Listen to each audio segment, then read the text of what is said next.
एक समय की बात है। एक छोटे से गांव में एक सुंदर लड़की रहती थी जिसका नाम राधा था। राधा अपनी सादगी और सुंदरता के लिए जानी जाती थी। गांव के लोग उसकी मासूमियत की तारीफ करते नहीं थकते थे।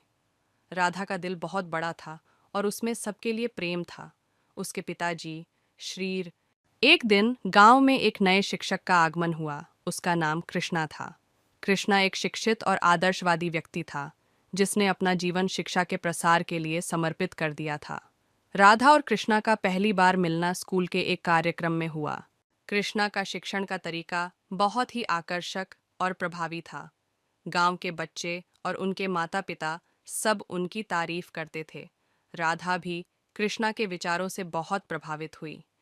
धीरे धीरे राधा और कृष्णा के बीच दोस्ती बढ़ने लगी।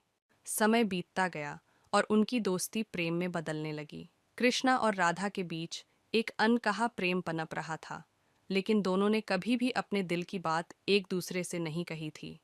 वे जानते थे कि जीवन में प्रेम से ज्यादा महत्वपूर्ण जिम्मेदारियां होती हैं।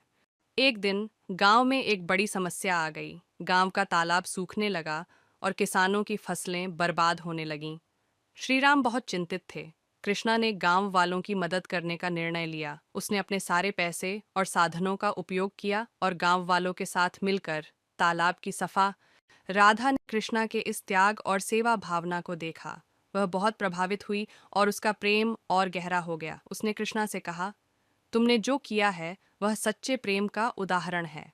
तुमने अपने स्वार्थ से ऊपर उठकर सबके भले के लिए काम किया है।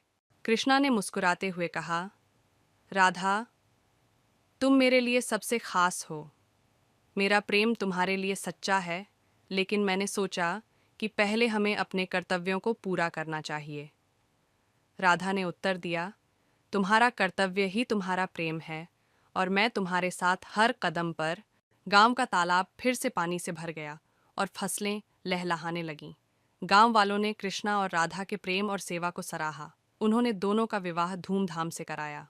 गांव का तालाब फिर से पानी से भर गया और फसलें लहलहाने लगीं। गांव वालों ने कृष्णा और राधा के प्रेम और सेवा को सराहा। उन्होंने दोनों का विवाह धूमधाम से कराया। इस प्रकार राधा और कृष्णा ने अपने प्रेम और कर्तव्य के साथ एक सुखमय जीवन बिताया। उनकी कहानी आज भी गांव में सुनाई जाती है और लोगों को प्रेरित करती है।